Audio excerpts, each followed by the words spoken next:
जीवन एक सफर है जो कभी न कभी समाप्त होता है। लेकिन जब मृत्यु का समय आता है, तब सबसे बड़ा सवाल यह होता है कि उस अंतिम क्षण में हमें क्या सोचना चाहिए।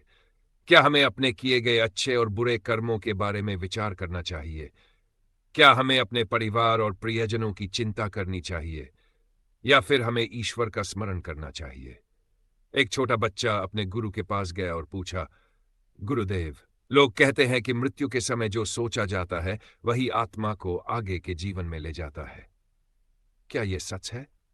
गुरु ने मुस्कुराकर कहा, बिल्कुल। जैसे तुम पूरे जीवन जिस दिशा में चलते हो, तुम्हारी मंजिल भी वहीं होती है। वैसे ही तुम्हारे अंतिम विचार तुम्हें अगली यात्रा में लेकर जाते हैं। बच्चे ने पूछा, तो मृत्यु के समय हमें क्या सोचना चाहिए? गुरु ने उसे एक कथा सुनाई। बहुत समय पहले की बात है। एक राजा था जो अपने जीवन में बहुत भोग विलास में डूबा रहता था। उसने बड़े बड़े महल बनवाए, ढेरों सैनिक रखे, अपनी संपत्ति बढ़ाई, लेकिन उसने कभी भगवान को याद नहीं किया। जब उसकी मृत्यु का समय आया, तो उसने अपने खजाने की ओर देखा और सोचने लगा, काश मैं अपने धन को अपने साथ ले जा सकता। काश मैं कुछ और वर्षों तक जीवित रह पाता। लेकिन यह संभव नहीं था। उसके मन में बस धन और संपत्ति की चिंता थी, और वही उसके साथ गया। वहीं दूसरी ओर एक संत थे जिन्होंने सारा जीवन भक्ति में बिताया था। जब उनकी मृत्यु का समय आया, तो उन्होंने बस भगवान का नाम लिया और शांत मन से प्राण त्याग दिए। उनके चेहरे पर एक अलग ही तेज था, एक दिव्य शांति थी। गुरु ने कहा, जिसने जीवन भर जैसा सोचा वैसा ही उसे अंत में याद आया।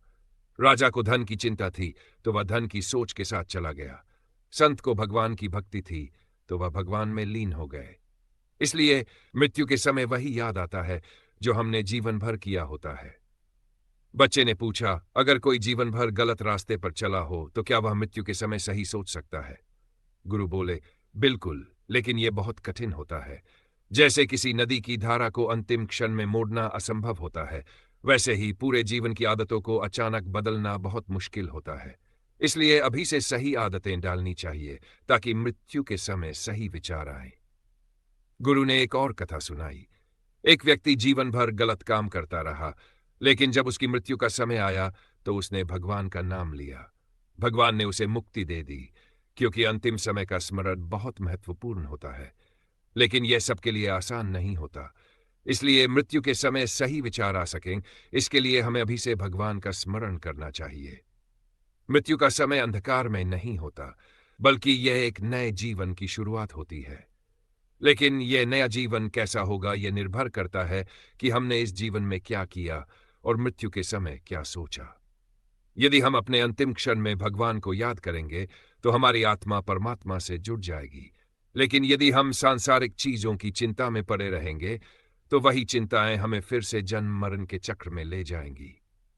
गुरु ने बच्चे से कहा, तुम अभी छोटे हो, लेकिन अगर तुम अभी से भगवान को याद रखोगे, तो तुम्हें मृत्यु के समय किसी चीज की चिंता नहीं होगी। तुम्हारा मन शांत रहेगा और तुम आनंद से इस संसार से विदा लोगे।